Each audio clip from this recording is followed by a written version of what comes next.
Hey everyone, I'm your host Chris Sands, and today I'm joined by my friends at the Guinness Open Gate Brewery. Uh, l- I think you win the record for being on the most times, or even close, definitely close. Ryan Wagner, the what is OGB that you have listed there? Oh, Open Gate Brewery. I Hello. thought you were but Ryan Wagner, the Guinness ambassador for the Guinness Open Gate Brewery, who's got me confused because that's easy to do. And then, more importantly, Holly Stevenson. I mean, I'm sorry, Ryan. I like her better. um, and you are the head brewer, right? Is that the right title? Head brewer of the Guinness Open Gate Brewery. So thank you for joining me. We are almost to the day on the anniversary of the last time we talked, Ryan, where we laid out all these amazing things that were going to happen to celebrate St. Patrick's Day at the brewery. And then right before releasing, I had to record a special message claiming that none of it was happening because the world decided to shut down. So hopefully this year, everything we talk about is going to happen as planned. Well, you're putting an awful lot of risk here, buddy, because if for whatever reason, I sincerely hope this isn't the case, but if we have to cancel everything on St. Patrick's Day again, the only thing that will be the same is that we talked to you both times before it happened. So, no, it's hard to believe it's been a year. We've been talking about this a lot. That was you put it in context now, was the fact that we had to shut down before St. Patrick's Day a big deal in the scheme of things? Absolutely not. I mean, what's gone on in the world, you look really across the globe, and even if you turn locally, the work that's had to have happened for all of our friends in the restaurant industry, the bar industry, the brewing industry. It's been really amazing to see the work that everybody's been doing to keep their doors open, to keep their folks employed. So looking back, I remember that day specifically. We shut down on March 13th, which was the Friday before St. Patrick's Day. And I went home that night really, sort of despairing and upset and, concerned about our staff. And then when I sat down and took a few minutes, I thought, well, this is probably going to be a much bigger deal than just Guinness shutting down before St. Patrick's Day. So there was definitely a moment of selfish frustration, but quickly replaced by just concern and worry about everybody really locally and much further than that. Well, I remember, and it wasn't like even just me thinking that way. Like looking back to then, I think most people thought like, all right, we're going to have a couple weeks, maybe a month of this sucking, and then we'll get back to normal. And then here we are a year later. Yeah. It's we've Holly and I have very, very close. And so we've talked a lot throughout this entire year, and there are a lot of things that we miss. I think that you didn't really think about those things in terms of that first 2 week or even month shutdown. But just being around friends, being around family, birthdays and celebrations, and even, loss and being able to mourn with people has been a real challenge. And, from a hospitality standpoint, we've been trying to come up with new hospitality models almost weekly. You try to find ways to still engage with people. You try to find ways to get your beer out into the world in the way that you intended it to get out there.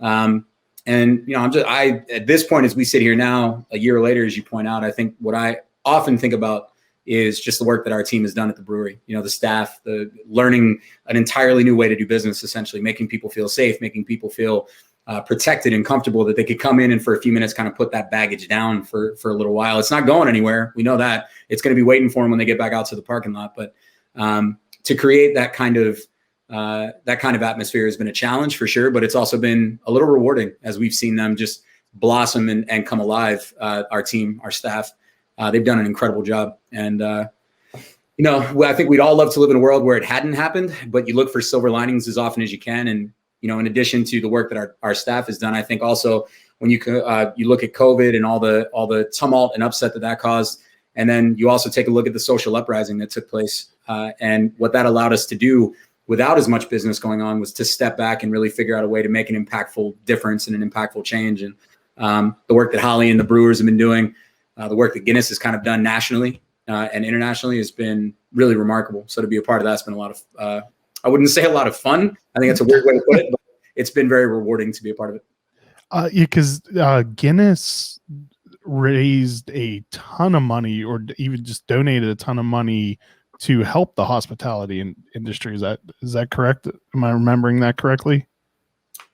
Yeah. So we made an initial donation of, I want to say it was $500,000. Don't quote me on that. I can Google it and make sure everybody gets I remember there being a lot of zeros. Yeah, it was $500,000 to the U.S. Bartenders Guild, the emergency fund that the USBG runs, which is a hugely important charitable arm as part of the USBG, and something that for people that are even out there listening right now, you don't even need to be a member of the USBG to apply for and take advantage of that program. So I would highly recommend people looking into that. But then in addition to that, that's sort of a national program. We also focused a lot locally. So working with the Maryland Food Bank, the work that the food bank does under the best of circumstances is critically important, but food scarcity and food insecurity, becomes epically more prevalent in times when people are out of work, which obviously during COVID was massive. And then also, standing in solidarity with Black Lives Matter, working for better in our community and finding organizations where we could use our platform to elevate their voices and elevate their missions has been a huge focus for us. And I'll defer to Holly, but the work that the brewing team has done using our beer as a vehicle for change and as a vehicle to elevate those voices has been, it's been remarkable, man, to see that project come together. Yeah, it's obviously like the larger donations that we've made really move the needle in the community. So with the food bank and JOTF, the Job Opportunities Task Force, Visit Baltimore, Balt, and also so outside of Guinness brand, but just Diageo last month announced $10 million to a $10 million fund to support I think 24 different HBCUs. So that's been really awesome. But I think for me as a beer geek, a brewer, and a fan of taproom culture. It was, and I know this was important for Ryan and for the other brewers too, but just to find a way to to make it known that our vision for taproom culture at our spot, as a place that is welcoming and a safe space, is something that that we'll be constantly working toward. And I think the collaboration series has kind of helped us to talk about that on a platform that we wouldn't have otherwise had to reach people. So that's been really awesome. And that's the allyship through collaboration. Yeah. Yeah. So it's series we're loosely calling allyship through collaboration. And we currently have them. We've had, the plan for January through May, and we're working on the plan through the summer. But so we started out with CS, with two local, there it is, Black beer Instagrammers. So Jackie, Curly Craft Beer Traveler, was kind of, I guess, other than Ryan, really was probably my first beer friend that I made in Baltimore. I'm honored. And so I talked to Jackie about, talking about would she be interested in collaborating, what it might look like, and she brought on Courtney Holden, who is Black Beer Geek on Insta, and we brewed this first beer together, CS. It was a sweet potato pie themed brown ale, and it was, I think it was a lot of fun to brew, and it's fun to see it still getting reposted on Instagram, and it's just cool to have been able to kind of to loan our platform to their voices on this, on the issue of inclusion in tap rooms. Where did the idea of the program come from? You're pointing in the wrong direction. Right. I figured that out. Well, yeah, it was a no-brainer, for me, that we needed to do something to change the landscape of our own tap room. if we were going to be talking about this as our values. Well, I lost you guys. No, you didn't. He made you the primary focus and didn't tell me. Gotcha. So, using, I couldn't even see you like small anymore. That was so great. I lost you guys. It's over. I don't know what's happening. Well, I'm just letting you take over now, Holly. This is your show. Congratulations. I'm done. Bye. Oh, man. Yeah, so it just made sense this was a way to really directly and kind of intimately connect that value of diversity inclusion in tap rooms, and to use it within this fund that we had already set aside, so each one of these beers is going to benefit the Job Opportunities Task Force, which is a cool thing. So you also have, I think you're still drinking, the Station at 601, which was the second in the series. I am. Yeah. So a black IPA with Tangerine. So I have to, black IPAs are a very, very, very polarizing style to me. See, I'm obsessed with them. And I really wish that they were a thing that was viable. Chris, are you drinking out of a vase? No, this is a custom glass made by Frit Glass. It's a beautiful piece of art. That is a beautiful piece of art, my friend. Not here to make fun of it. Well, it's amazing because you just did. I'm sorry. So yeah, Holly, you put I didn't mean to cut Holly off there, but the black IPAs, Holly is, as long as I've known her, I think we've talked about black IPAs, and there are a lot of people, yeah, Chris, to your point, that either don't get it, don't want to, are kind of conflicted about that style. But we've had, I think we've released Holly, 3 or 4 different variants on a black IPA, or 3 or 4 different versions of it.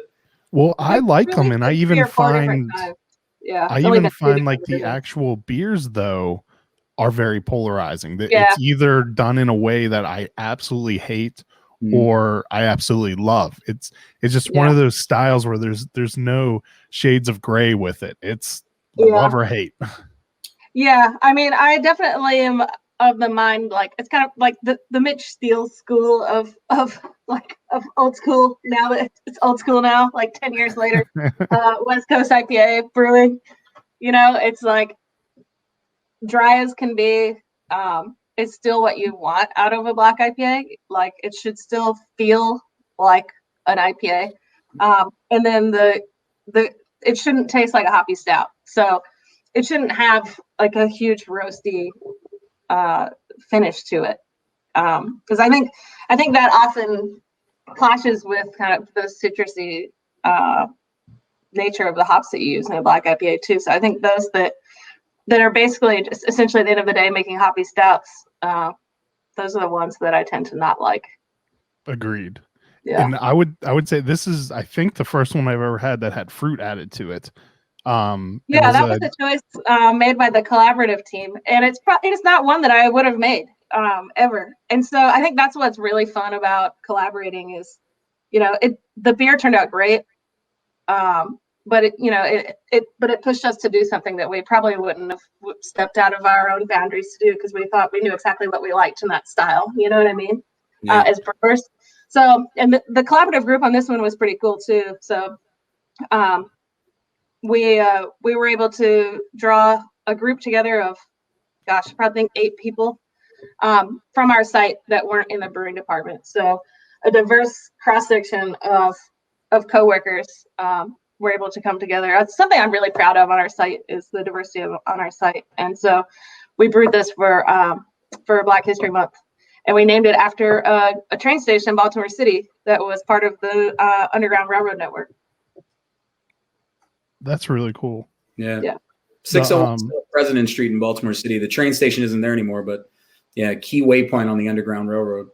And it's kind of cool, the appeal. And again, we talk about, and Holly mentioned this earlier, creating a safe place. And I think that that's a tangible thing, being inside the brewery and feeling safe and feeling comfortable for people that may not have otherwise considered our place a place to do that because of, what they think about when they think about craft beer spaces.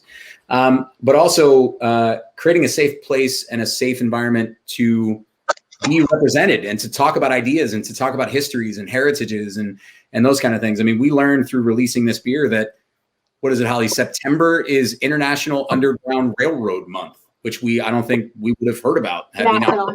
Yeah. I would never have known that. Yeah, somebody reached out to us and thought this was a great idea and a cool concept, and so we're continuing to learn. And I think that that's the other fun thing about the community project and about one of the organizations that we're working with through that community project is the Lewis Museum, the Reginald F. Lewis Museum, and I'm ashamed to say I've never been there. It's right downtown in Baltimore. It's the Museum of African American Culture and Heritage in Maryland. And I would have thought it was a museum like the way I think of all museums. You go in, you look at some stuff on a wall, you head home. But this is an organization that's leading workshops for parents to raise non-racist children. This is an organization that's working with teachers in classrooms to digitize some of their exhibits to make them available to students across the state and really across the country. So when you really dig into this, and again, you start elevating those organizations and voices and faces that need a brighter spotlight, in our opinion, you start learning things that you didn't know. The impact that these organizations are having is so far reaching. And you need only scratch the surface to figure that out. It doesn't take a whole lot of work to see the impact that they're having. There's an awesome movie theater in Frederick called the Warehouse Cinemas, where they have a ton of taps. But they're showing Harriet at the theater right now, which if you haven't seen, I recommend. It was a really good movie. And I looked up and it said it's fairly accurate to her life. There were some things that were like slightly exaggerated or could not be completely verified, but for the most part, it was a historically accurate movie depiction of Harriet Tubman. Yeah, they definitely don't teach you in elementary school that Harriet Tubman became a spy for the Union Army and did spy missions into the South. And yeah, I mean, she was an epic figure in history. So yeah, those are some of the things that I read were like slightly exaggerated. Like it did happen, but I'm sorry. But she did do some of that, and like her life and what she did was still amazing. Yes, for sure. Let's take a real quick sponsor break. When we come back, I think why don't we talk about St. Patrick's Day specifically a little bit, and then we can circle back to all the collaboration stuff. Sure. So we will be right back. If you haven't heard about our beer dinners, well, now you have. Typically, the last Tuesday of each month, we partner with a local brewery and craft an exclusive 5-course dinner. Each course is thoughtfully paired with some of the finest craft beer available. You'll meet the brewery, enjoy memorable pairings and service, and have a damn good time. Like us on Facebook to stay in the know when tickets become available, because they will sell out quick. Idiom Brewing Company proudly offers a delicious variety of beers to satisfy the most discerning tastes. Best known for their wide array of IPAs, delicious fruited sours, and robust porters and stouts, Idiom prides themselves on continuing to innovate, utilizing new and experimental hops, local ingredients, and unique flavor profiles. Idiom has a simple goal in mind: to bring people from all walks of life together to enjoy themselves and each other. Idiom Brewing Company is located in downtown Frederick, just south of the intersection of East Street and East Patrick Street, with ample seating and directly on Carroll Creek. All right, Ryan and Holly, what special plans are there this year in releases for St. Patrick's Day? Because for some reason, you guys make a big deal about St. Patrick's Day. I'll give a rundown on the beer, and then I think Ryan can kind of paint the whole picture. So we're doing a new beer release every Friday in the month of March. Yeah. So the two cans that you have, the breakfast, I can't get used to this with the mirror. Okay. The breakfast tea amber and the barrel aged mint chocolate stout. Those were released last Friday. They're the two cans that we're releasing for the month. And then we're also releasing a Clover Honey Ale using Apex Bee Company honey, which is a local Maryland honey. That releases this Friday on draft. And then a black currant stout next Friday. That's kind of a wink to I think a lot of people that have been to Dublin and drink Guinness might have noticed behind the bar a syrup pump of blackcurrant syrup, and so a lot of people kind of want to cut the harshness off the end of their stout. Will ask for a pump of blackcurrant. So that idea kind of inspired this. It's a stout that we've brewed with blackcurrant puree. And then at the end of the month will be our third allyship series release with Alicia January from Discover Charm City. And it's going to be a can release as well. And it's a lemon pound cake beer inspired by her family's love of pound cake and fruit. So it's going to be a big vanilla and lemon, and then also a little bit of mango, blueberry, and raspberry. I will need some of that. Yeah, That and we sounds kettle delicious. soured half of it. So it's we blended the batches for fermentation, but the first batch was kettle soured and the second wasn't. So it has like a nice kind of kettle sour tartness to it, but to balance the sweetness from lactose that we had to use to kind of get that vanilla lemon frosting idea.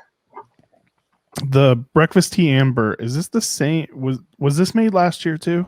Yeah, this so the same one? we've only made this beer. We've made it for each year that we've been open for St. Pat's. Okay. So we brew our favorite amber base. It's a 4.8% amber ale, and then we cold steep black tea in the beer prior to centrifuge and packaging. So it's just got this, like, for me it starts out and it's mostly aroma, and then as it warms it just kind of lingers a little more on my palate as black tea. It's an actual Irish breakfast tea blend. I absolutely love this beer, and I loved this beer last year, but it wasn't packaged last year though, was it?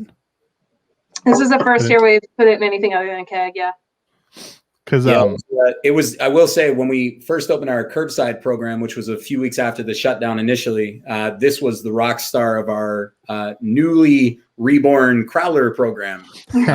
Like every order that came in for curbside had 3 or 4 growlers of breakfast amber. I mean, this beer just absolutely flew when we kicked that program off. Well, I was recently reminded by Facebook, the last event group setting I was at was the St. Patrick's Day preview at Guinness last year. That was the last time I was at any sort of event, and I remember how much I loved this beer. So like each sip reminds me of what it was like to be around people. Oh, that's good to hear. When I remember, Holly, I don't know, may I share the inspiration, the original inspiration for this beer? Or sort of the brief story of Noel, our buddy down in DC? Oh, yes. No, that's like, that's Briefly, like Holly looked worried. I was like, what? It was a while ago, but it was such a weird story behind the base beer, but no, that's like one of my favorite stories. Yeah. So we were at DC's Perfect Pint, our Perfect Pint of Guinness Draft competition, which they run every year. So they I'm sorry, he originally brought it up to me at the Perfect Pint, and then go ahead, you tell it. This was so this happened before the Perfect Pint event that I also attended and saw him at. There it is. But so I think 3 of the people who run the pie shop in DC, so pie shop and music venue, they came up to our tap room. I remember we were upstairs on the 3rd floor in the restaurant, and he was telling me this, just kind of nostalgically, the story. He's from Dublin. His family's from Dublin, and he could remember sitting with his grandmother and smelling the mash or the boil coming from the Dublin Brewery from St. James's Gate. While he would have tea with his grandmother, and so we just started talking that night about what it would be like to put tea in a beer, and what the beer might be like that we would put the tea in. And I was like, you know what, I have to make this beer for St. Patrick's Day, and so that's kind of how it came about. Yeah, it was just great to honor his grandma. Yeah. For anybody who's had a pint of Guinness Draft in DC, if you've done it enough, I guarantee you it was probably pulled by Noel at one bar or another in DC. The guy's worked at a bunch of those pubs down there. He's just kind of he's an institution in DC. So for him to share that with us, and I just love the stories where so many of our beers come from. Like it's never, it's never just a very direct story. There's always some kind of inspiration that triggers something for Holly or Peter or Sean or those guys. I mean, it's and that one's just a great story because it started with that very real and nostalgic conversation. But yeah, I love this beer, Chris. I mean, every time we release it, I think people have a reaction to it. They have a memory of it. We had somebody comments on a social media post the other day where we announced that this one was being released in cans, and the word was just "finally" in all caps because they were going to come back. So, I think when we first started this project a couple years ago, there were, as Chris, you and I talked about this often, where people weren't really sure what to expect. They weren't really sure what it was going to look like, what the beers were going to look like. Was it going to be authentic? Was it going to be, just a big tribute to Guinness Draft Stout, and then maybe a few other things would be sprinkled in. So now to be at a point 2.5 years later, 3 years later, where not only are people willing to come along for the ride with us on new beers that Holly and the team are brewing, but they're looking forward to beers that they had the year before or a year before that. That's been really cool because it was hard to see into the future back then and kind of expect what people were going to be reacting to and how they were going to be perceiving us a couple years down the road. But I think it's, again, to the credit of Holly and the team, a credit to the work that everybody at the brewery is doing, that people are, they're treating us just like every other tap room and every other brewery in Maryland, which is a good place to be. Is there a specific type of tea that's used in this, or is that never advertised? It's an Irish breakfast tea blend, which is traditionally a blend of black teas. It just depends. But like who it's from, like, can you go buy that tea at a store, or is it something you guys just source the tea and blend it yourself? Okay. I sourced it. Yep. Well, you should bag that and also sell it. Well, the other thing that's kind of cool about this, so that the base beer, which has back and forth been called Game Day Amber and then also El Dorado Amber. I remember Holly talking to Sean about this beer, about the base beer, and sort of the idea of using a hop like El Dorado that gave you sort of a citrusy, lemony kind of kick, which, to quote Sean, was like, that's a really cool thing for an American amber ale. You don't really expect that.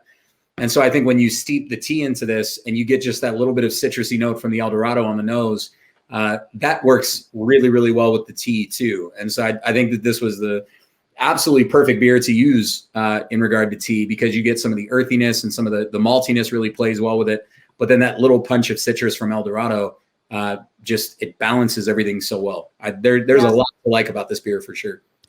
I don't know if it's from it warming up or from drinking it after having the breakfast tea amber, but station at 601, the tangerine like slaps you in the face.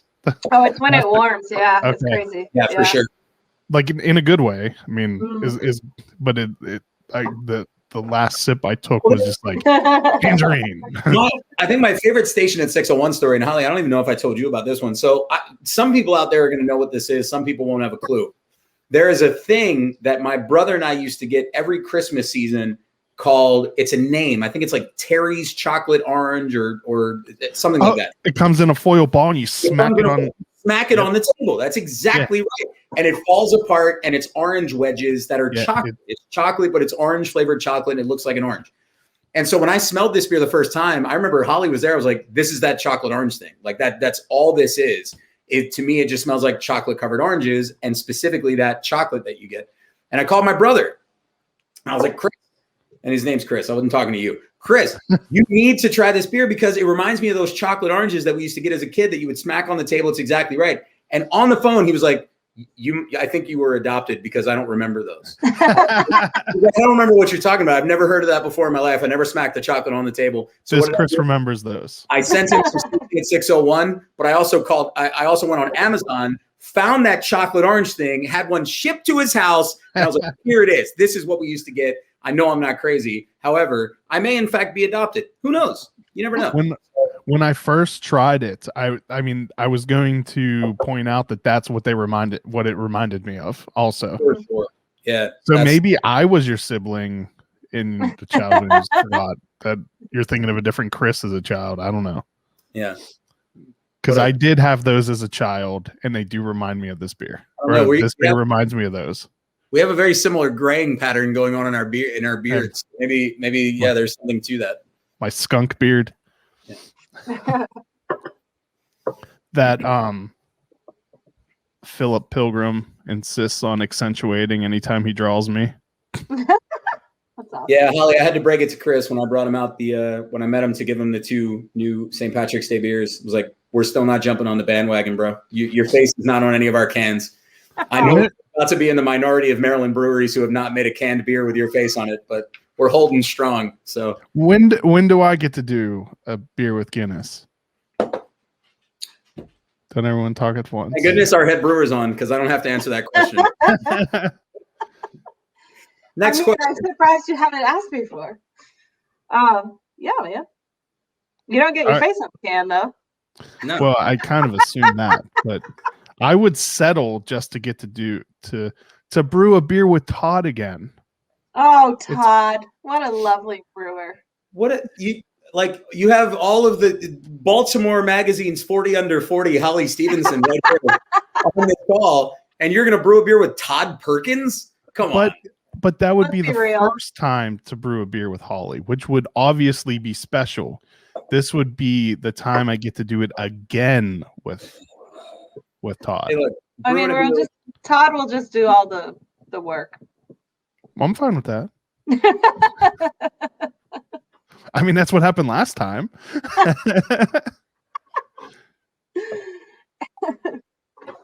We got to do all the planning of it and recipe development of it, and then we watched him brew it. So let's do that. I'll hit you up. It's you said yes, and it was recorded. I love this plan. So I think that's legally binding, right? Let's go on record that I do not support this idea.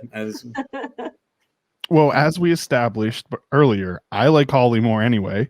And she is in every aspect ranks higher than you. She's up higher in the episode. I would like to point out at this juncture that I started a full 10 days before Holly did. All right?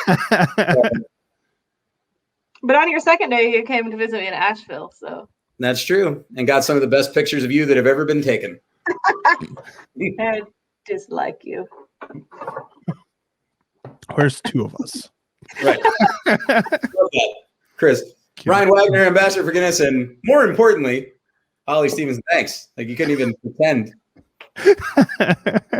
Well, Hey, she's listen. One of my favorite titles that I have in my job, and I have many, but one of my very favorite titles is Holly's sidekick. I will take that all day. It's a great place. I'm going to hold on to that cape as long as I possibly can. So we're good. all right. Well, I'll call you next week, and we'll get something set up. For, Call us next week, the week of St. Patrick's Day, Chris. It's perfect. Okay, I'll wait till I'll call you in April. There you go. That's perfect. That's a good move. All right, so the what barrels were the barrel aged mint stout aged in, or does it not matter? Yeah, they're bullet barrels. Okay. We have good access to bullet, so actually all of our How do you get those? from our friends. Now and all of our bourbon barrel beers so far have been sourced from bullet, so we're definitely lucky we can get them nice and fresh. But yeah, this one I normally like I'm like an elder now in terms of my brewing brewing, I don't know, whatever you call it, career, beer drinking. Kids career gather in round. hockey. Let me regale stories of my brewing Don't let childhood. Holly do this, man. She's Really, I honestly kind of got out of the habit of the excitement around barrel aged beers. But man, this one, I love this one. I opened one for a tasting last week and ended up drinking the whole 16 ounce by myself. And I'm like, wow, I don't think I've done that in probably 6 years. This is a wonderful moment, by the way, to point out to please drink responsibly to everybody. This is an 11.9% stout, and it's a good, it's an amazing beer. And Holly, you kind of pointed this out. I talk about this all the time because it's not that you're not excited about our barrel releases. It's just that I know you and I know you get fired up about the stuff that you're looking forward to drinking. And so the barrel aged stuff is just not what you're going to go home with a 4-pack, you know, at the end of a day and have one with dinner. But this is one that I even talked to our staff when we, you know, launched this beer and made sure that they were telling the right stories. I'm like, guys, Holly is like geeked about this beer. I don't know what's going on. But the thing that I find fascinating when you talk about the barrels, Chris, and Holly, please feel free to expand on this because when I talk to you about it, this is the kind of stuff that is fascinating to me about barrels. This one didn't spend a ton of time in barrels. So like New Year's Eve, we released a beer called Merry Meet Merry Part, which was 15 months in a barrel. And just the level of flavors and the different aromas and the different characteristics you get in terms of the length of time the beer spends in the barrel. So we had a nitro version, not barrel aged, a nitro version of a mint chocolate stout of 6 or 8 months ago, I guess. And what's amazing to me about this one is, at least to me, it spent just enough time in the barrel to pull a lot of the vanilla out of it. And so you get a lot of vanilla with the mint and the chocolate. And so it gets like kind of a peppermint patty thing sort of going on, which is really cool. And talking to Holly about just sort of that like fine line between what you get early from the barrel, what you get late from the barrel, how those flavors and aromas kind of combine that's the really cool stuff to me. Yeah, I think I mean, using vanilla, even in bean form, you can use it for a lot of trickery because, you know, it can make anything, it can really magnify whatever else is in the beer and also Does give you it lend itself to sweetness. shenanigans? It does. But yeah, what we find, and we typically will, I mean, depending on the beer, but a lot of times we'll start tasting barrels around 3 or 4 months because we find that kind of one of the earlier characteristics that we pick up from barrels is the vanilla. So whereas with the Merry Meet Merry Part that was in for a really long time, yes, we pulled out some vanilla, maybe some like coconut and apple, not green apple, but like apple-y, sweet sherry-like things. But that was mostly from an oxidative effect because it was in the barrel for so long. Whereas this one, you're not getting a lot of that kind of oxidized like raisin and kind of sherry notes. You're getting a vanilla that kind of enhances the perception of chocolate and I think makes the mint really pop and seem kind of sweet. Yeah. How well does it pair with a thin mint? I would imagine it pairs pretty well. I don't know. It's weird for me to pair beer with sweet things sometimes because it usually just kind of destroys your palate for the beer. The first thing I thought about food pairing wise for this one, a lot of people I think this will resonate with. I always think about mint, and in terms of its pairing with lamb. You know, you do like a lamb rack, you do, you know, a lamb roast, mint jelly, like that sort of thing, bringing in some of that fresh mint characteristic. And, you know, when you talk about a stout, I think people forget a lot that the roasted barley, the roasted character in the beer, that's going to mimic if you roast meat, if you brown meat. And so I think that would bring in enhancing some of that roast character in the stout, bring in some of the chocolatey notes, which, you know, obviously cacao undergoes a similar process when you roast it before you turn it into chocolate. So I think that I'd be curious about that. Lamb racks are thin on the ground right now. I'll have to get some and give it a try and let you know what I think. But yeah, I agree with Holly. Sweet on sweet sometimes gets a little overwhelming. And this one, we actually used pure cacao in this, so it's not a chocolate flavor or like a sweet chocolate that's in it. Yeah, I really wanted to try that one, but I wanted to be able to have 2 different kinds of beer. And when I saw the 11% on that one, that's why I passed for it right now. Yeah. Because I knew that I was definitely drinking a breakfast tea amber because I love this beer. Oh, good. So I was willing to go to an 8%. And I can tell you, bouncing back and forth between the amber and the black IPA, the taste meld so well together. I'm very tempted to just dump the rest of my amber into that to see what happens, but I'm worried that it won't. I see your face. I don't think that would be gross. Don't think that would be all right. Take Holly's word for it on that one. You think it would be but I don't think it would be gross. All right, I won't do it. I probably will. I mean, you do you, buddy. I gave you enough. I gave you a 4-pack of each of these, so Yeah. you've got room to play around here, I think. That's another thing.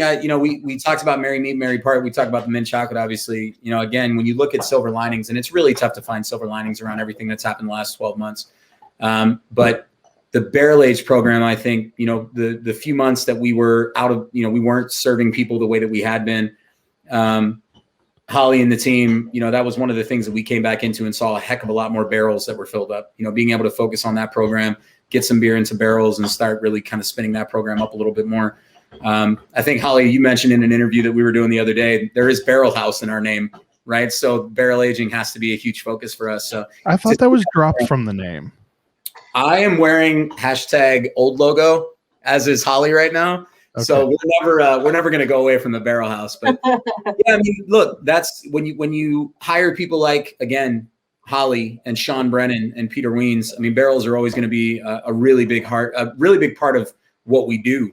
And to see that program spin up a little bit more and to see some of the stuff that's been coming out, we released the gingerbread stout, we released the imperial stout, both of which were aged in bourbon last fall into the winter. And those were received really well. And I'm excited to see what comes out the next 6, 9, 12 months, because I think there's going to be some exciting things coming out from the barrel program.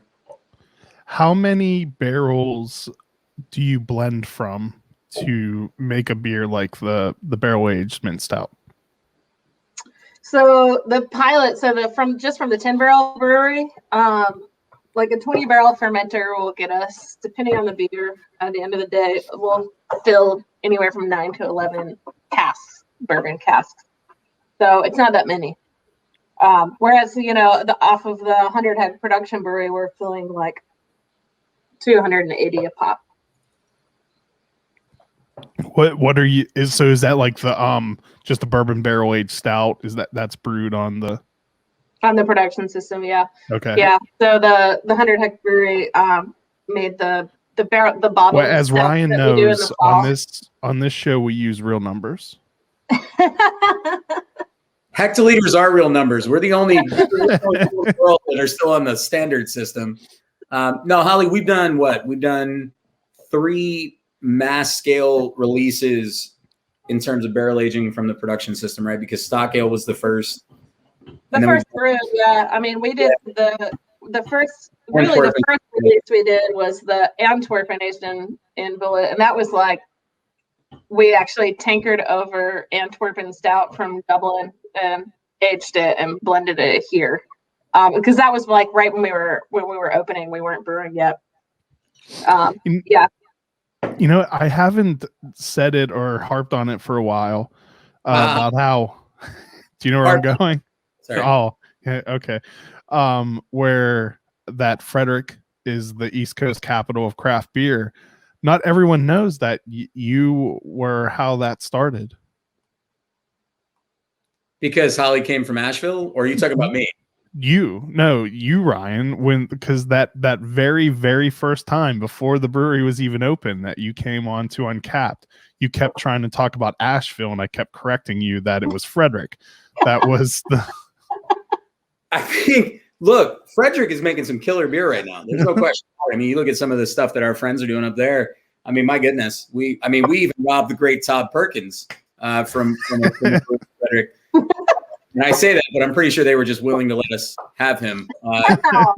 We should have known how easy that was. That was, But no, look, Maryland, Chris. I mean, even as long as you and I have been talking, 2.5 now, 3 years, more than 3 years at this point. The growth that we've seen in Maryland beer and the number of breweries that are seeing the quality of the beer that's coming out of these breweries. I mean, it's an exciting part of the world to be a part of. Forgive the redundancy, but yeah, it's I know you're in Frederick right now. I'm in no way disparaging the amazing breweries in Frederick, but yeah, man, just stop there. That's fine. I'll put a period on that sentence. And speaking of stopping there, let's take one more quick sponsor break. When we come back, have we covered all the? I don't think we've covered all the St. Patrick's Day stuff yet. No, What's going on? I was supposed to paint the whole picture. And you did nothing. So, yeah, I mean, figures. It's Ryan. So when we come back, maybe Ryan will actually paint a picture. That would So be great. Ouch. Good Lord. we will be right back. There are many reasons why I have chosen District East for where I purchase beer. I love the flexibility of being able to make a custom six-pack or take home a crowler from one of the 8 beers on tap. Their friendly and knowledgeable staff do an amazing job at keeping a diverse selection on hand. You can even purchase artwork from the monthly featured artist. District East is located on Northeast Street in Frederick in the same shopping center as Family Mill and Rockwell Brewery. You can find today's beer lists on the District East Facebook page or at www.districteast.beer. To all you craft breweries, wineries, and distilleries out there, listen up. Atlantic Custom Solutions is the real deal in providing you branded growlers, ceramics, glassware, and accessories like koozies, coasters, and keychains.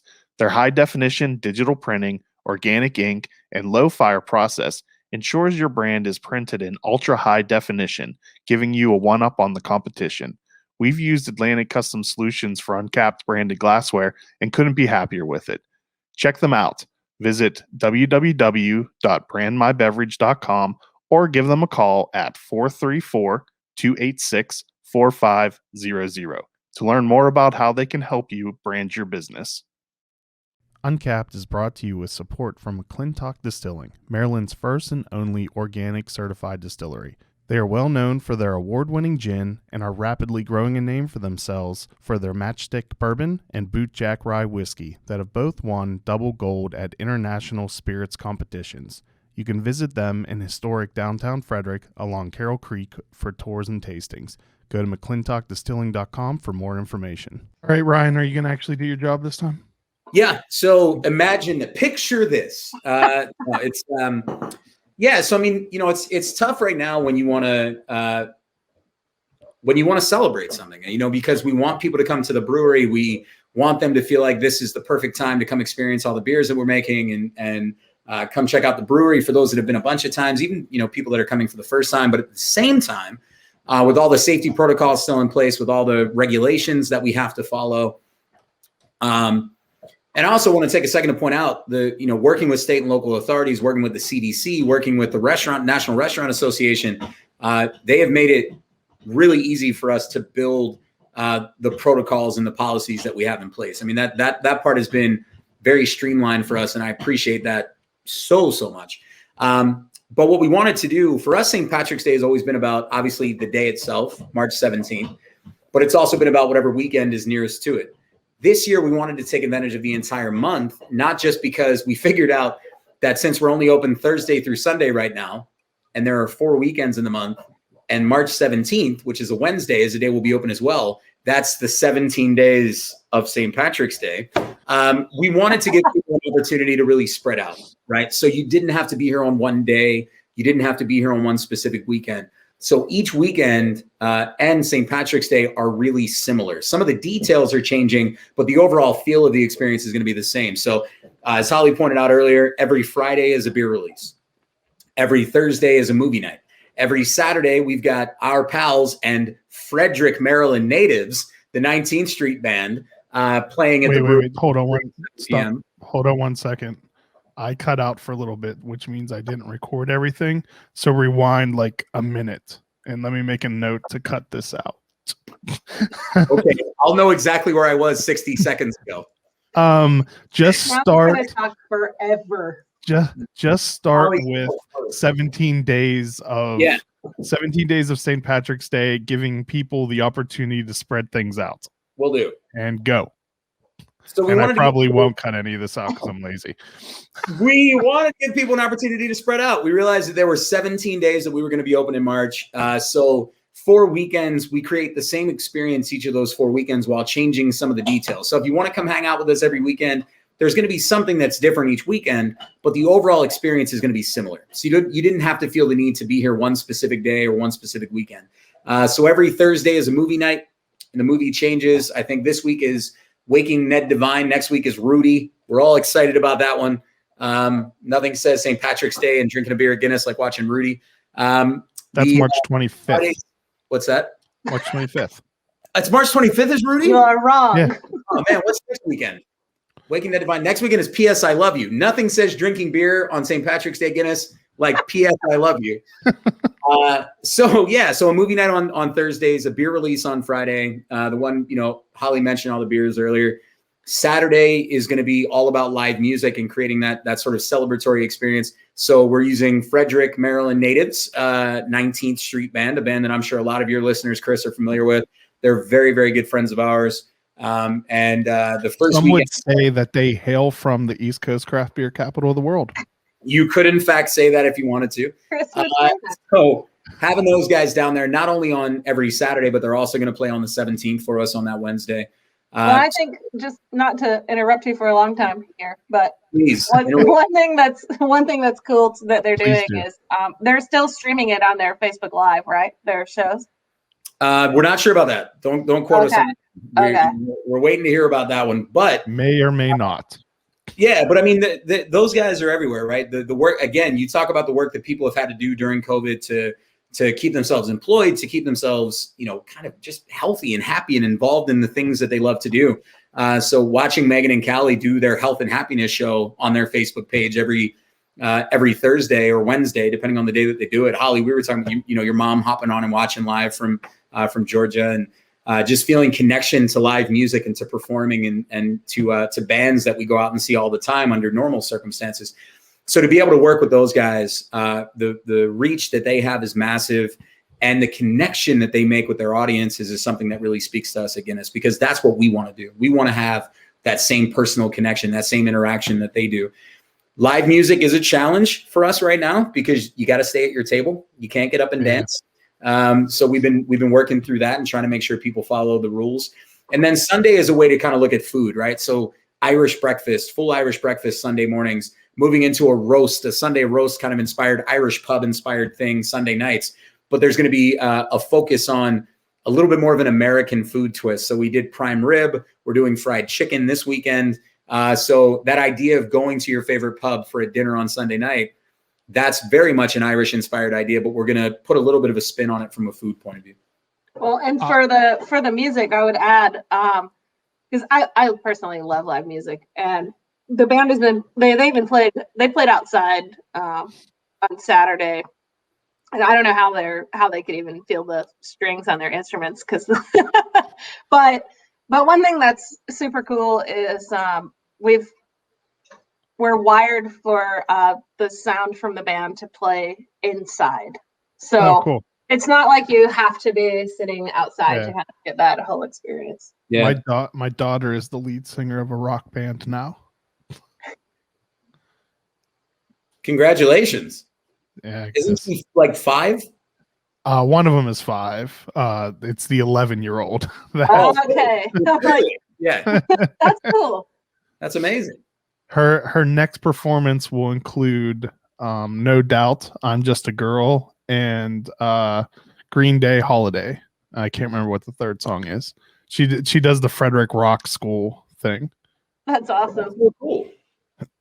So maybe if you guys are lucky, you could book them for to play at Guinness sometime. I mean, In 10 I years. guess it would be perfect for the release of my beer with you guys. any chance you get to work with any musicians who hail from the East Coast capital of craft beer, I think we're in. So.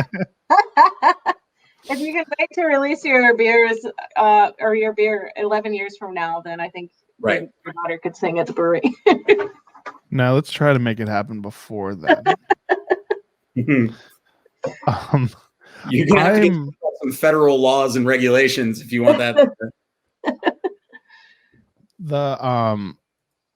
I'm excited for. I think I'm going to come out Friday the 26th for the special packages of the Guinness and Notre Dame merchandise.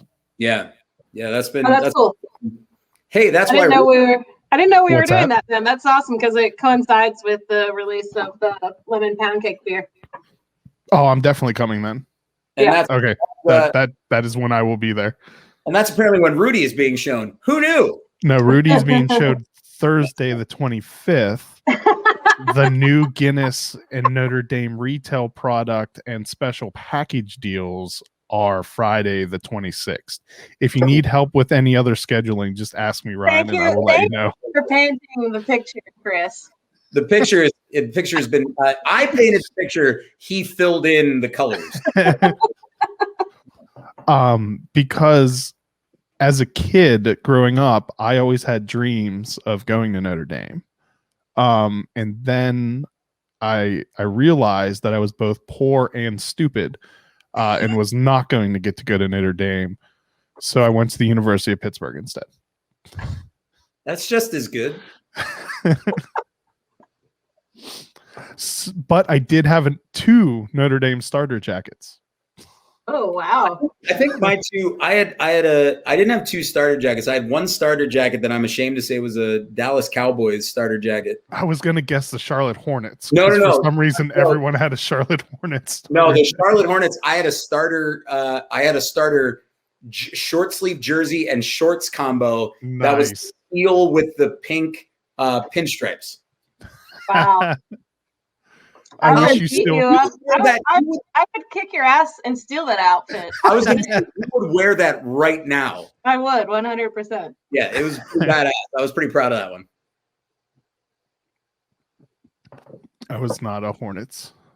Well, I probably had something because everyone that was of our age grade for some reason had Charlotte Hornets stuff. I feel like 80% of what Starter made was Charlotte Hornets. Yeah. Like everybody had Hornet stuff. Yeah. So of college football, Notre Dame is who I still root for, dreaming that I would have been able to go there. That was a cool, a fun thing that sort of sprung up with Guinness and Notre Dame. I mean, to see, to work with Joe Montana, to see him on some of those things. It's it's hard when Tom Brady keeps winning Super Bowls. But I remember growing up, Joe Montana was the guy. I mean, if you played video games, you wore a jersey. I mean, Joe Montana, my goodness. It's been a lot of fun to see that partnership come to life, because I think it's one of those things that has always existed. I mean, a lot of Notre Dame fans, the Fighting Irish, Guinness beer. I mean, it's always kind of gone hand in hand, but now to see it come to life in a very real way has been cool. Yeah, it's pretty cool. We actually, Joe talked to us as a company one afternoon, kind of right before all the commercials were coming out, and it was really cool to hear him talk about Notre Dame. It's so meaningful to him, even though he's worked for so many other franchises at this point. Do you know where he's from? Frederick, Maryland. No. I don't think so. Good guess. He's from outside of Pittsburgh. It's a shame that University of Pittsburgh missed out on that recruiting, although they got you, so that's a fair trade. Yeah, I was runner up. I'm not even going to actually venture to guess, but I think that he did, there was some kind of thing, like the possibility of him going there. I can't remember, so I'm just going to stop now because I'm probably making it up. He wanted to go to Notre Dame since he was a kid, and when he talks about it still, it's romantic. Yeah, I wanted to go to Notre Dame from when I was a kid too, but it didn't pan out. So Ryan, how does it feel to star in a Super Bowl ad? I think Joe must have been very flattered to be in a commercial with you. You and I need to have a conversation about what starring entails, because I'm pretty sure if you blink, you miss me. I think it was my mother-in-law who called me and she was like, "I didn't see you," and I was like, "Yeah, no, that makes sense." I saw you, Ryan. Thanks, buddy. I appreciate it. No, it's cool, man. And what I think is cool about it is that when you talk about Guinness, I think a lot of people still separate Guinness from the Guinness Open Gate Brewery. That we are, there's a little bit of like a crowbar separation there. What we're doing in Baltimore, the beers that we're making, all that. So to see our brewery, and it wasn't me, man, it was our staff, right? Some of our bartenders got to take part in that commercial. Some of our retail staff got to take part in that commercial. It was really cool to see those guys and how excited they were to just represent our brewery and represent what we do here. So to see some of their faces pop up in the commercial was really neat.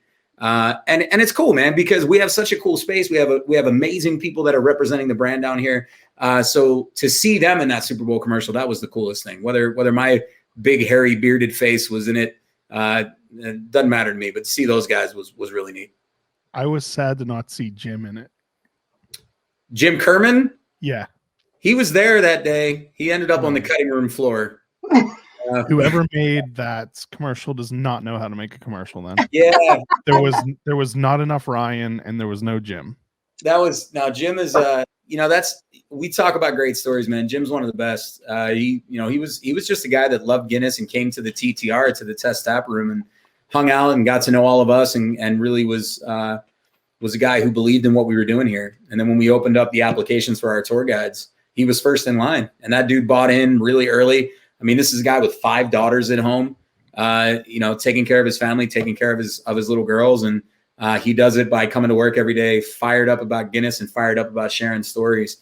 So to see the fact, 3.5 years later now with Jim, dude's been with us the entire time. And he's like a pair of warm pajamas, man. Seeing him means we're back to normal. We're doing our thing. Jim is the first person that I didn't know that ever came up to me and introduced themselves as a listener to this podcast. That sounds about right. Yeah. That's awesome. And Jim, you will not find a bigger supporter of Maryland beer than Jim. So yeah. I met him at Love Thy Beer. I think it was maybe even the first year that there was a Love Thy Beer. And at that time, he was looking for a job at a brewery. He loved craft beer so much. He wanted to work in any capacity at a brewery. So I was so happy for him when I saw that he got hired by Guinness. Yeah, we were happy too. But sad that they didn't put him in the commercial. He could have taken your place, Ryan. It was probably your fault. Happy to let him have it. He can have it. So did Joe ask you for your autograph? I mean, it was weird. He did. No. I don't. What do you mean? Of course not. Joe Montana is Joe Montana. We're all just on. I love that he assumed you were talking to him. Yeah, like I had anything to do with Joe. You know what I'm proud of? Also, Joe shot on a different coast than us. Yeah, he was out on the West Coast. We the biggest celebrity we had on our shoot here in Baltimore was Ryan Wagner. Holly Stevenson. Yep. No question about it. Completely unrelated though, but so you had said how old is my daughter? 5. But so last weekend my 5-year-old desperately wanted jeans with holes in them. So my wife just cut holes in them and stuff, and she was convinced that people would ask her for her autograph while she was out because she looked so cool. That's and precious. then on the way home, I wasn't there, but she asked my wife, or told my wife she was disappointed because no one pointed out her pants. It's like, Mommy, why didn't anyone mention my pants? Oh. I'm pretty sure that's Holly, but with her shoes. A couple times a week, Holly will come home and just say, "Why didn't anybody mention my shoes?" Holly has one of the most epic collections of shoes. Are you a sneakerhead? No, I'm an aspiring sneakerhead. I'm just not. I don't know. I'm not committed enough. What's the pinnacle of your collection? Dude, those Westbrook are sick. Yeah, those aren't really probably collector's ones, but I got a thick new pair of Westbrooks Jordans that I'm very happy about. I showed Ryan this weekend, which is why they're top of mind for him. Well, yeah, and the Devin Allen shoes are pretty sick too. Oh, those, yeah, I'm stoked about those. I got Devin Allen, the photographer from Baltimore, just dropped a line of clothes and shoes with Under Armour Oh, cool. Their branding as a love letter to Baltimore. It's really great. If you haven't seen it, but I think they dropped. I mean, well, I saw like 3 shoes. There's a couple basketball shoes, some running shoes, and then this like cross trainer one that I got, and I'm super stoked about it. And it like, it has Devon's brand and Under Armour's brand on it, and it's like has Baltimore on it. They're really cool shoes. I have a pair of original pumps. Oh, that's awesome. They used to be my drinking shoes. I would always wear them to beer festivals. And like some super sneakerhead guy yelled at me for wearing them one day. Asking me like, don't you know how much those are worth? And I told him I didn't care, and he got mad. Yeah. I never realized until I forget where I saw this. I think it was an interview with Pitch Perfect. What is her name? Anna Kendrick. Anna Kendrick. Where somebody gave her some really exclusive sneakers or something, and she took a picture of herself crouching in them, and she creased the front. And apparently, people lost their minds. I was like, "She's wearing shoes. Like, you're not supposed to bend your foot when you're in those." Apparently, shoes? I'm not a sneakerhead at all. It just goes back to the trying to relive my youth.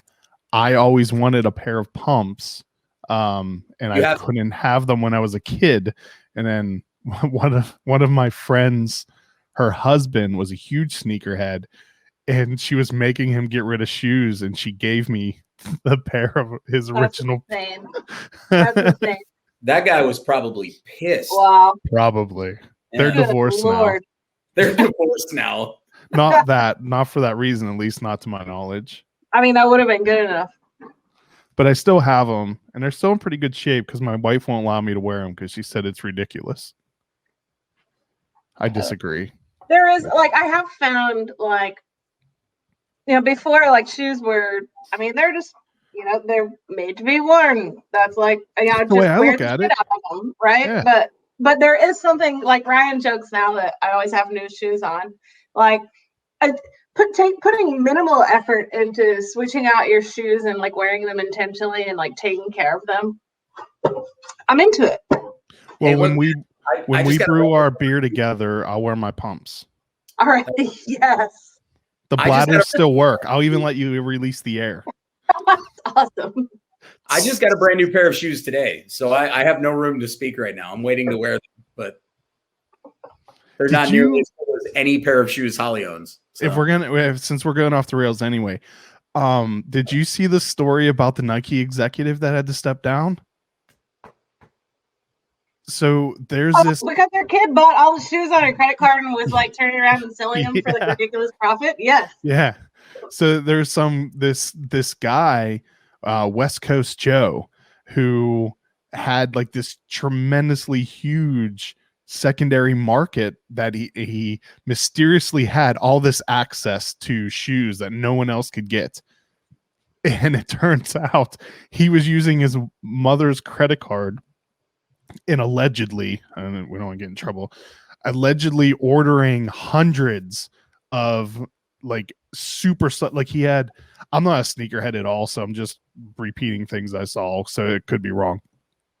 There was the Off-White J's, where a really popular release recently, the Off-White Jordans, and he had hundreds of them.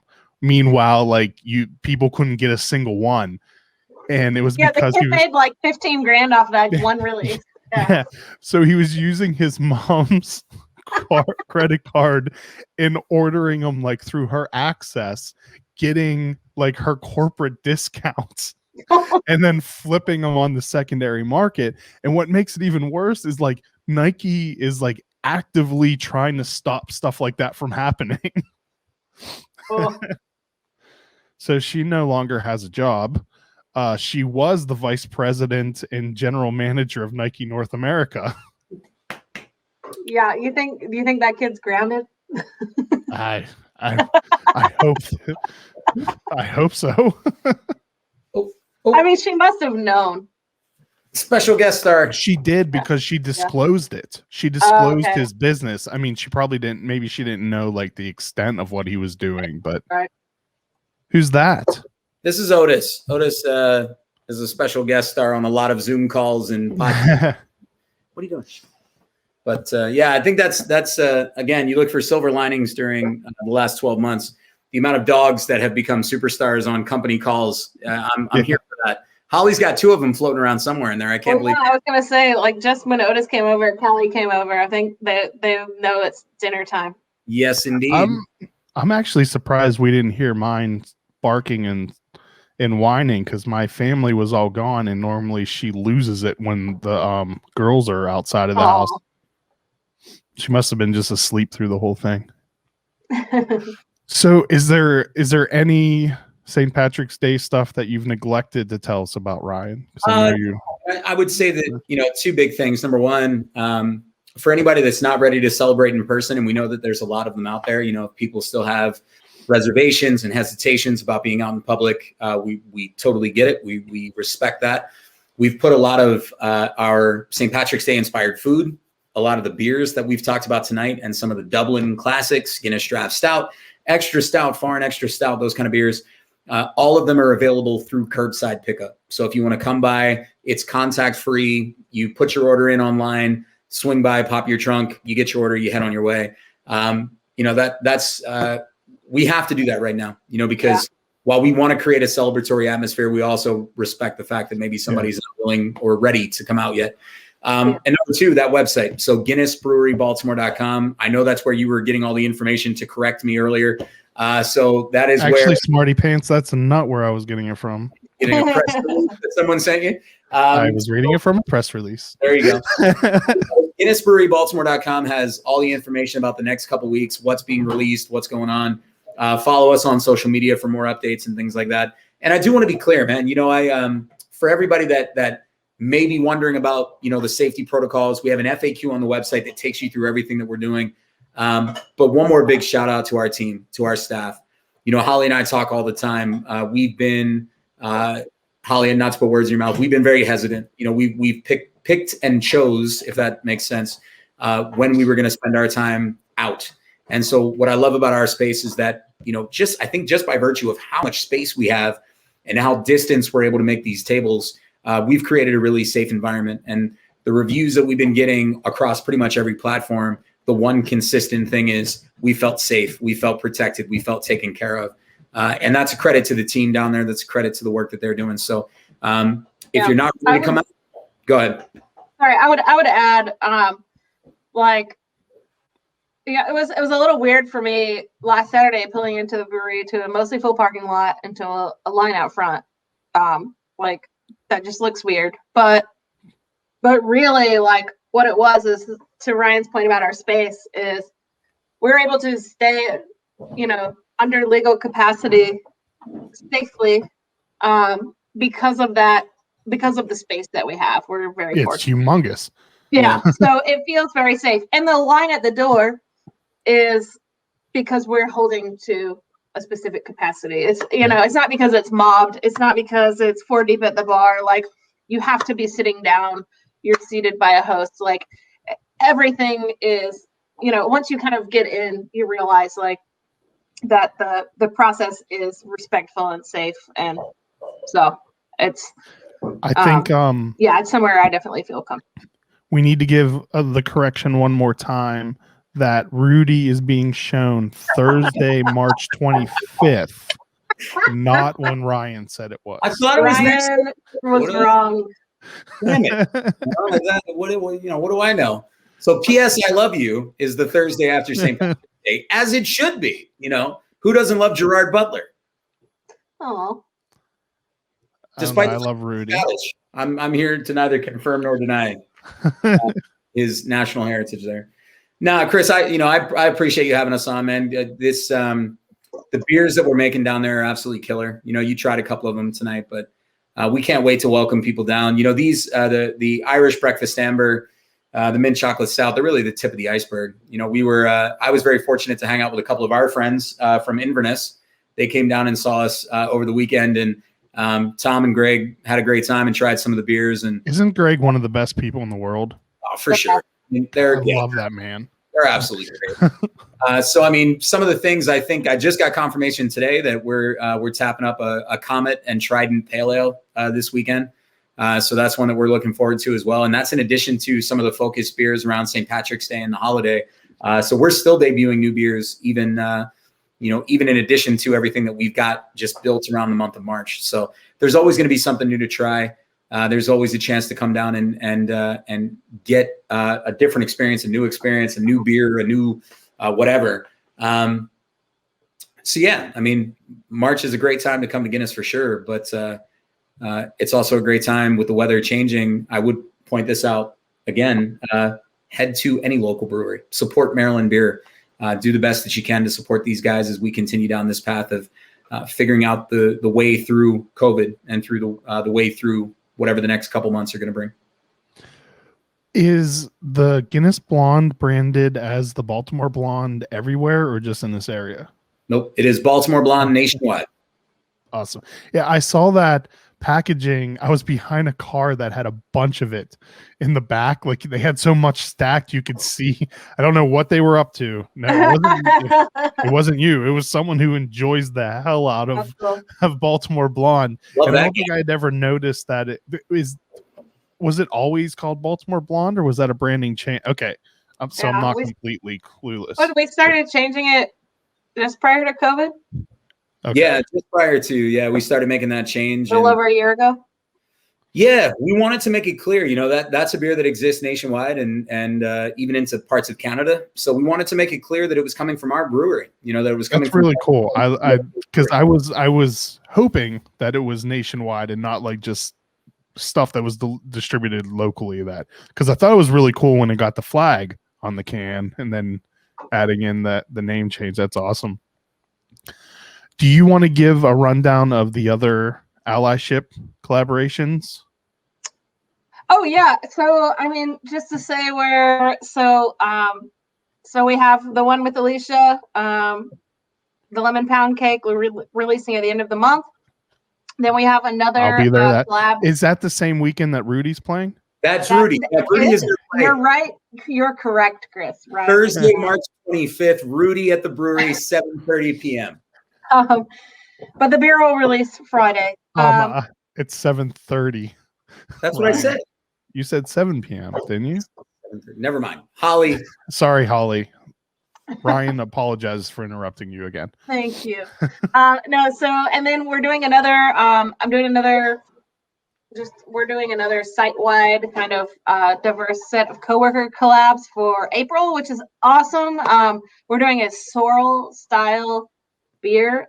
So Jamaican Sorrel is a hibiscus-based drink that typically has ginger, and then some people will put other things. We're doing hibiscus, ginger, clove, and orange.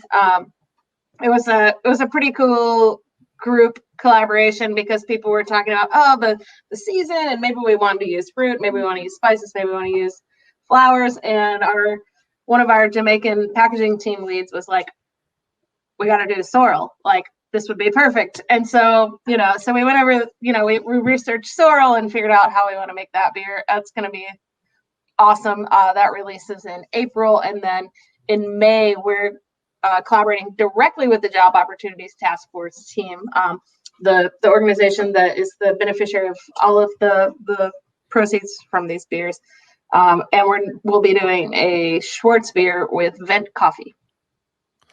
I love Vent Coffee. Me too. They're the best people. Wake up, Ryan. Are we boring you? No, I'm here. I was checking my dates to make sure all that was correct.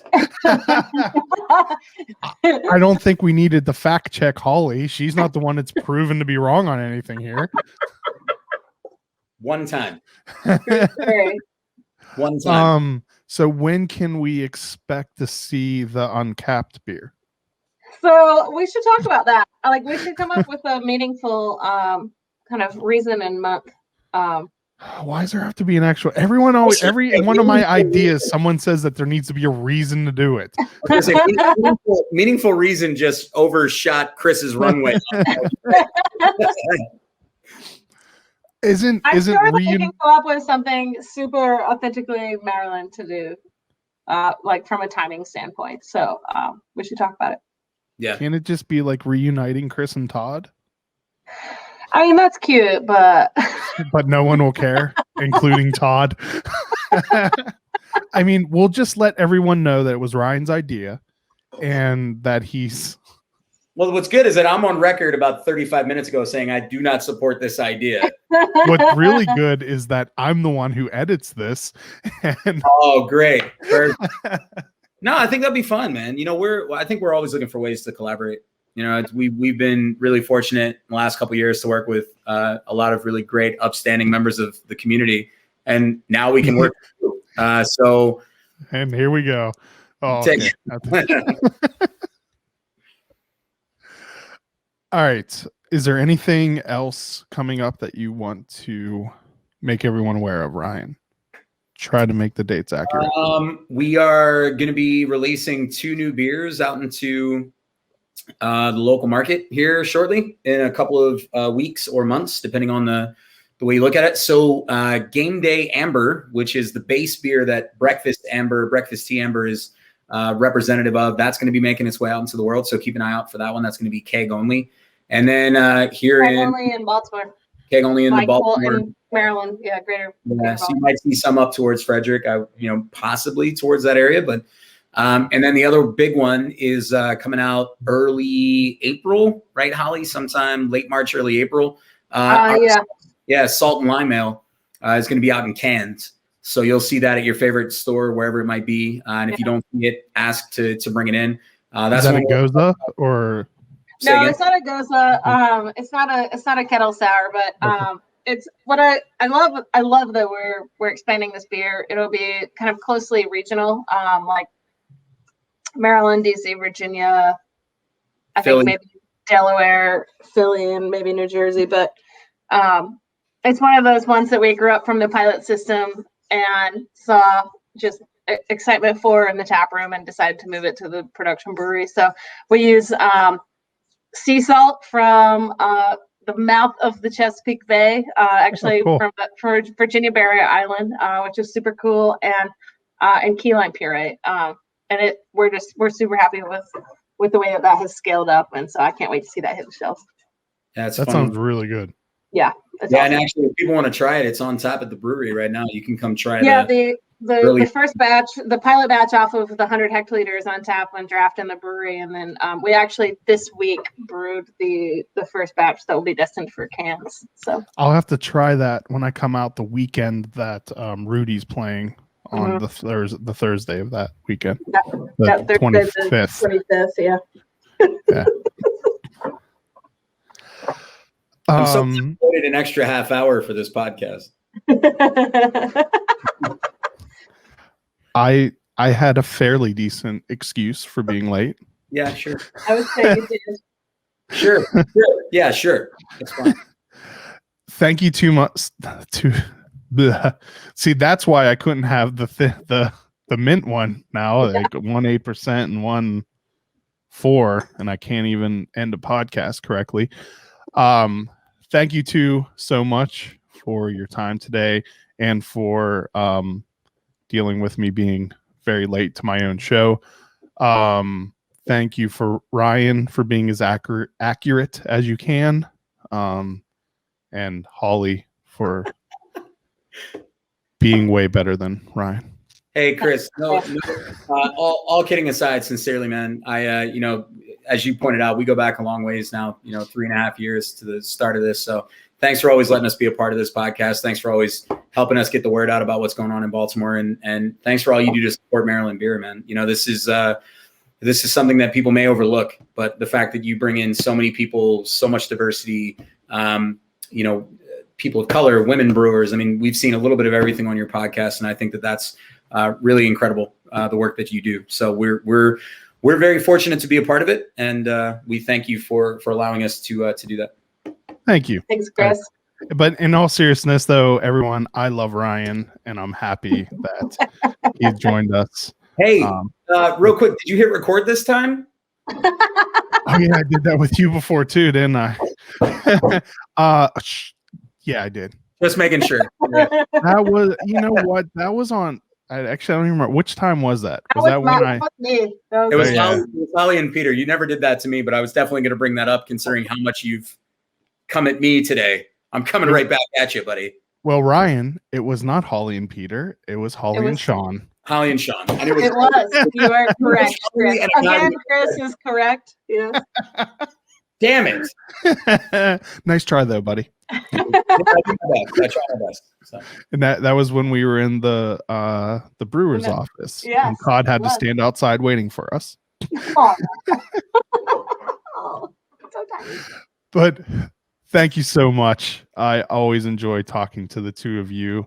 I'm guessing you probably won't be there on Saturday the 20th. Oh, Friday the 26th. But I hope to be there I will be there. We because I may want see you. some new Notre Dame gear. Are there going to be Notre Dame starter jackets with Guinness on them, or That would be God, amazing. I don't think so, but that would be epic. I would buy them for sure. whatever the cost was? I would be going home with a Notre Dame Guinness starter jacket. For sure. Yeah, for sure. All right. Thank you All right, so Chris. much. Thank Have you. a great evening. Great to see you. And thank you everyone for watching and listening. Cheers.